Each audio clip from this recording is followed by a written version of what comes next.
You know, there's been some weird stuff going on lately, man. Now, I uh I first of all, I'm gonna talk about this. I don't know why cops keep riding around here behind my house, man. And I'm gonna tell you the truth. I ain't in no bullshit. I'm really not. But I'm gonna tell you the truth. This is from personal experience. I don't trust most cops. I'm not saying that all cops are bad, because a lot of them are not. But for some reason, this guy been sitting in my neighborhood for the last hour, 2 hours, riding up and down here. He keep riding around, and I ain't did nothing.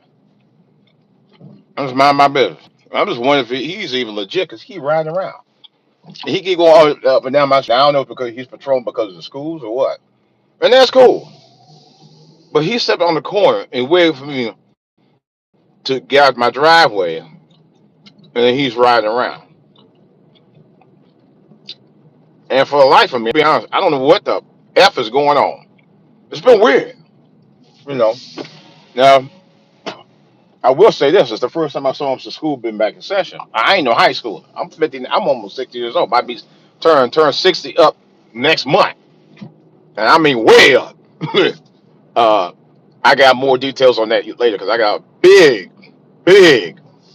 I say big, big announcement on that next month. Uh, it's going to be a 2 week long celebration coming soon on exclusively on YouTube. Both podcast, videotape. Is she okay? She's been looking crazy. And live. I see. I bet you ain't going down there and see what's going on with her. She's just sitting there with a phone. Man, she's going through some trauma. Look like. I hope everything okay. But yeah, I'm gonna tell you about that. Like I said, I ain't gonna get into details about it right now.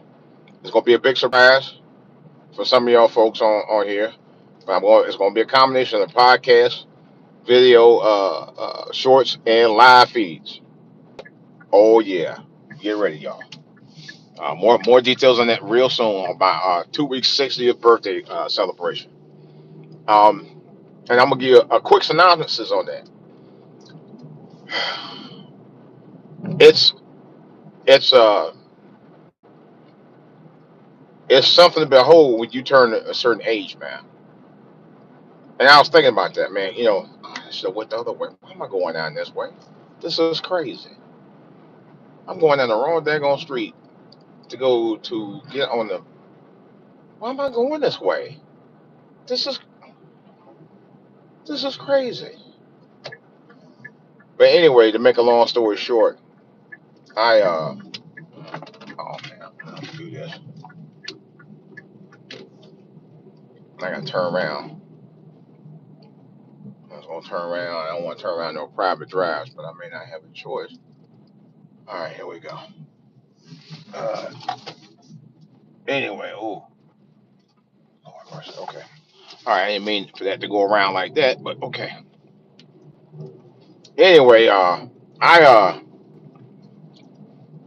I'm I'm elated, and I'm happy about me turning 60 because some of my closest friends never even made it to 30, and I'm being dead serious. Some of them didn't even make it 40, or barely made it. Didn't even make it to 50. Some didn't even make it to 40. Seriously, you know. And I'm talking about a combination of some family and some friends. And I talked about it. I recently had relatives that didn't even make it, or to 50, 56, man. Seriously. And it's heartbreaking. I was thinking about this one. I was listening to this one song. I think I'm gonna post it in one of my shorts, and it it really reflected on my missing my sister. It hit me hard, man. I said, "Oh my God," I was damn near in tears, man. I was watching an episode of and it was a song that I actually had on my playlist. My on my iTunes playlist. Very powerful song. Very powerful song. It kind of spoke volumes to it. Like, and it was just oh my God. When you hear a certain song, sometimes when you deal with grief, and everybody, the truth of it is, everybody do deal grief in their own way. But in this case, um, people do grief in their own way. And the way I usually do it, and the way I have done it the last 5 years, I'll be honest with you, is through music. There were two songs that did it with me. Well, really three. Um, there was a song called Angel that my dad had liked. He told me about a few years before he passed away, by Sarah McLachlan, which is a very moving song, man. I could just think about certain songs and I get moved. That was one of them. The other one that I had played at my dad's memorial service was "If I Ruled the World" by James Brown. And I know my dad talked a lot about, hey, if I could do this, this is what I would do. And that reminded me of who he was, and he was a huge James Brown fan. And that song I chose personally. Um, they didn't do Angel. Angel was a song I picked initially, but then they did "If I Ruled the World." And that was a song that was very appropriate for my father, because that's the kind of person he was. And I heard him play it at Memorial, and I just broke down. I cried for 10 minutes.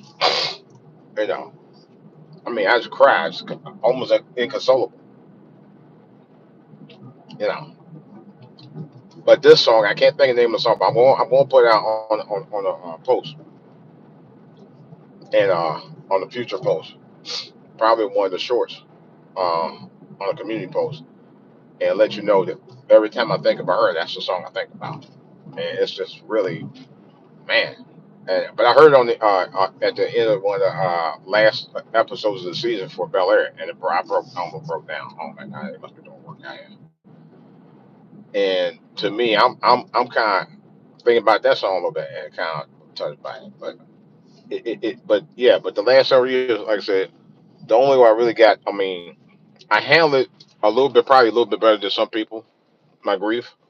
But when I hear a certain song and I'm thinking about the message, there's another song by Coldplay called Daddy something, and that hit me hard too. First time I heard it. Um, but that's why they say music for the most part, uh, has power in it. It really does. It has a lot of power to it. Music has power that you would not believe has it unless you listen to the lyrics. You know, sometimes it could be a music, but sometimes, a lot of times for me, it's the music and the lyrics. Them lyrics can be something powerful, man. Real talk. And once you hear those lyrics, man, it's just like hit you like a ton of bricks. It really does. It's like, oh my God. Okay, okay, oh, okay.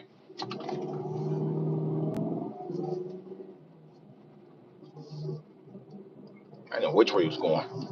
But anyway, so you think about them lyrics, man, with some certain songs, it just boom, you know. Now I will say this: at my sister's memorial, there was a different song by Anita Baker, and for some reason I don't know why, but that song hit me like a break. But she was one of her favorite artists, and but that song really hit me. It was after my mother's passion, and my former church had uh, did the eulogy there last year, and it was just so. It hit me. It hit me. That hit me hard. It was like after he did the sermon, but she had got posthumously got an award from the commissary that she managed in Dayton, Ohio, and I was proud of that. It was a proud moment as a brother, and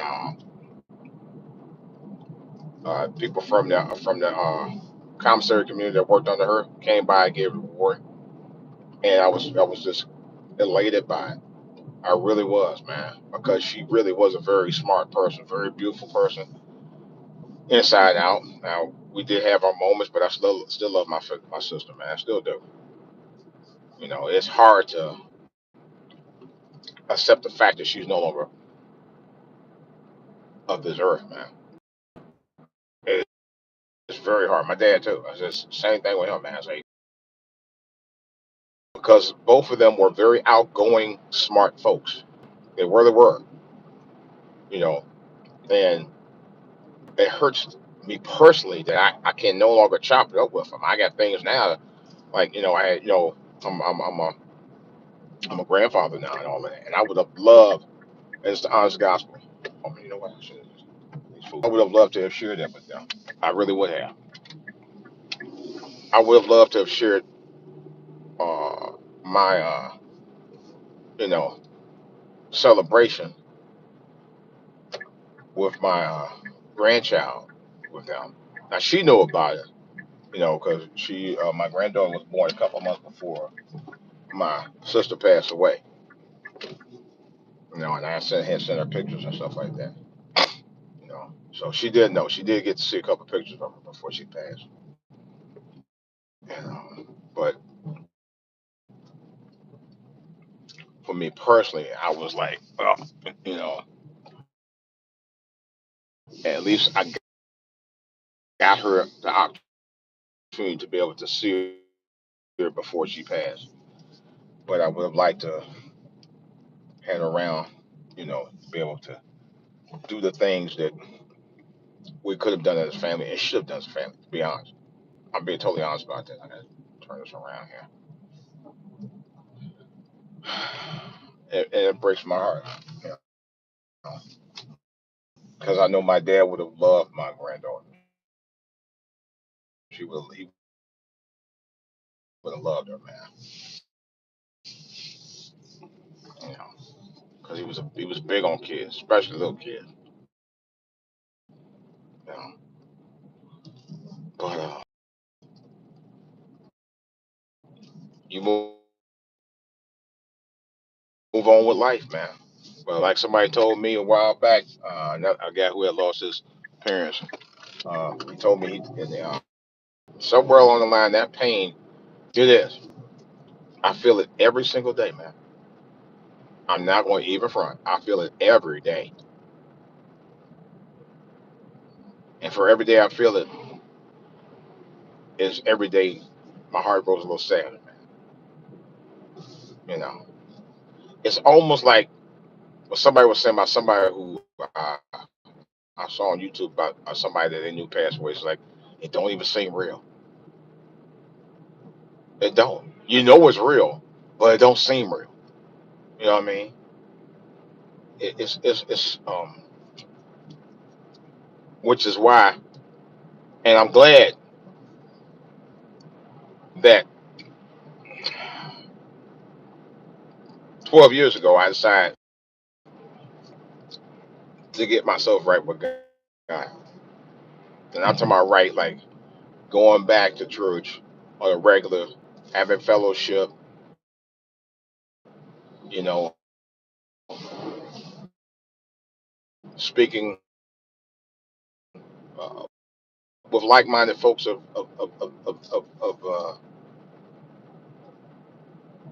God, about God, because we all go through that. We all need it. You know, you need it.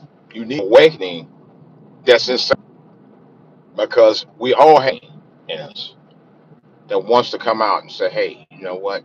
It's okay to cry. It's okay to have a shoulder to cry on. It's okay to let people know you're not feeling well. You know, it's okay to do that. And some people hold it in and hold it in and hold it in. You know,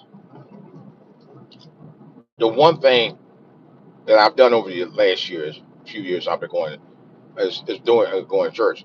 I don't hold my pain anymore, man. Well, these fools now know how to ride. Oh my God, people can't ride. I learned not to hold my pain in no more. and I don't hide it because one thing you gotta remember, Jesus wept. You know, Jesus wept. He showed no pain, no shame about it. He really didn't. You know, and it's okay to cry. Not every single day. Not necessarily because I have my moments. There's times I cry and I don't cry because I don't feel it. There's days I don't feel it, and there's days I really do. You know, and today with listening to that song and watching that scene on Bel Air made me feel that way. It really did, and I could feel it. I could feel myself feeling that I had to let it out. I didn't quite let it out, but it's still. You think about it. You think about the good times and all of that, and you just deal with it. That's all there's to it. Life is to go on. Life's not about ending. Life is always going to go on whether you're here or not. But it has to go on for somebody else if you're no longer here. It has to. So every day that I wake up, I think about that. Think about my family. I think about my family who's no longer here, and I live for them because I know that that's what they would have wanted. No question about that. I remember my dad had a conversation with me about 2 years before he passed, and he kind of said something similar to that to me. He said, "You know what? Don't worry about me. Keep on doing what you're doing, man. You know, and you'll be all right." Never forgot that.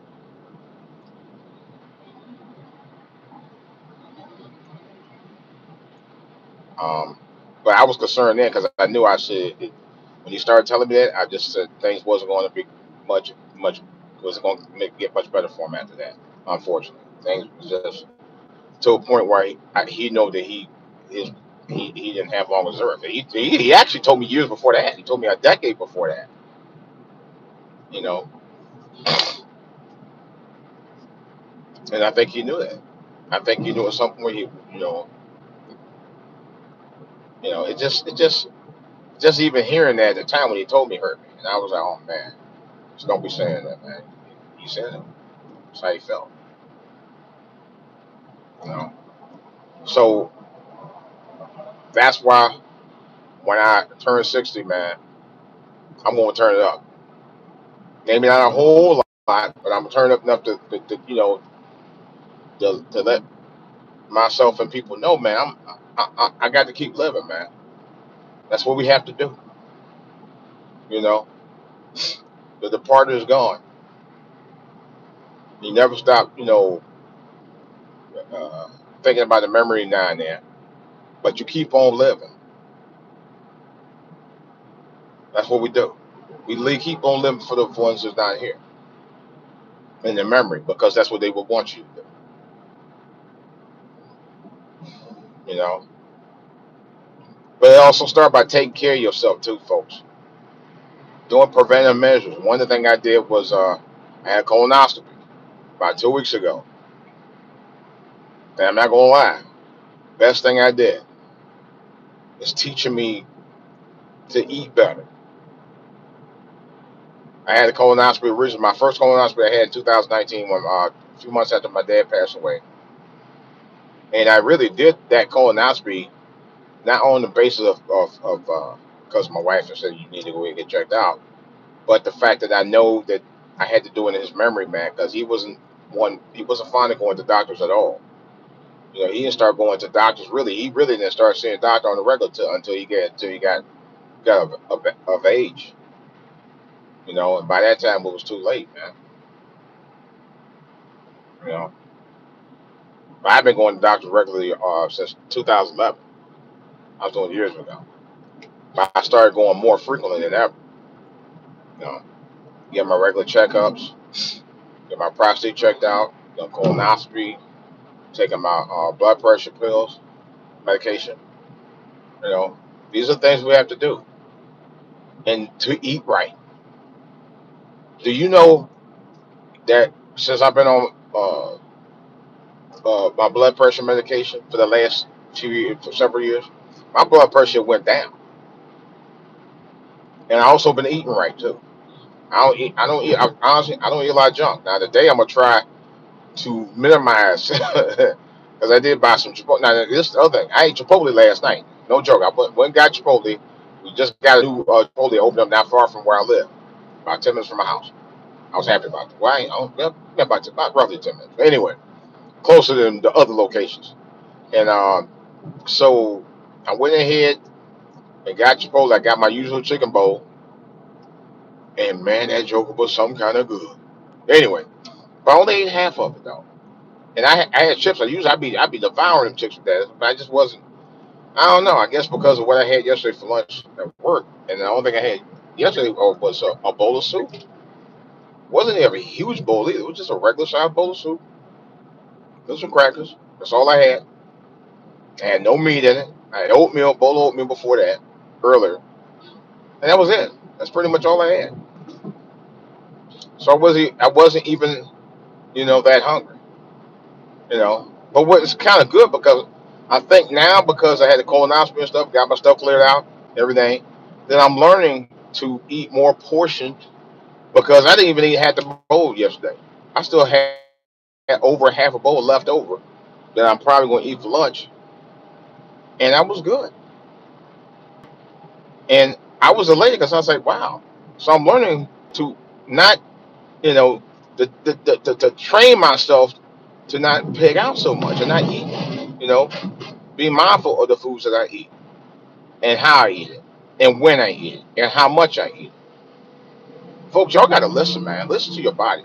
Every day I see people make a place McDonald's and when it's just lined up around the corner, man. McDonald's is special. Oh my God, they got two lines. They go show you how less self control a lot of people have. And it's like all day at McDonald's, especially one near my house.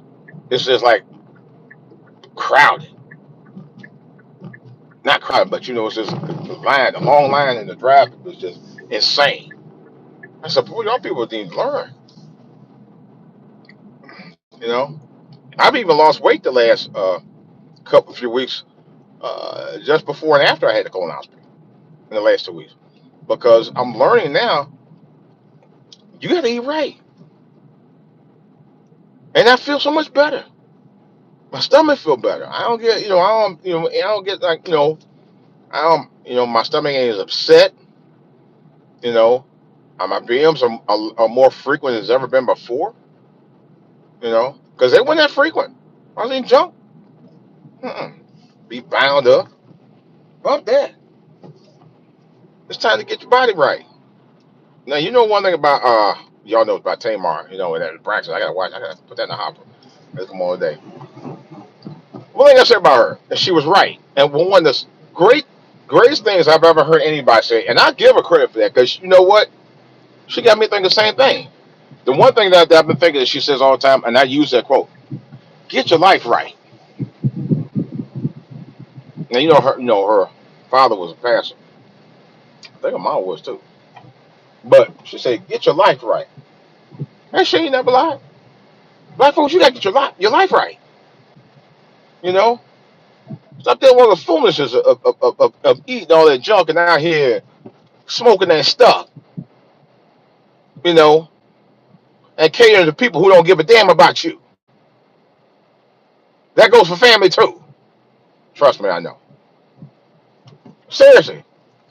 Um, I actually seriously, and speaking of that, I'm actually seriously thinking about writing a book. I've been saying this for years and years and years, ladies and gentlemen, boys and girls. I seriously want to write a book. I've been saying it for the last several years. And one thing about Amazon that I love, they give you the opportunity to do that, an ebook. I don't know when I'm going to do it, but I'm going to find out how to do it. I'm going to write it. Because my story is a story that needs to be addressed, folks, um, about perseverance over people making you feel inferior, people who in turn make you feel like you're less than. I've been down that road, folks. It hurt me for a long time.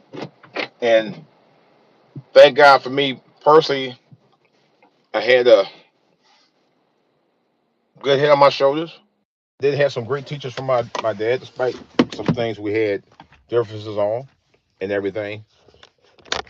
But regardless of that, I used it to my advantage to make myself persevere. More on that on another podcast. I might have to do a part two. I'm out.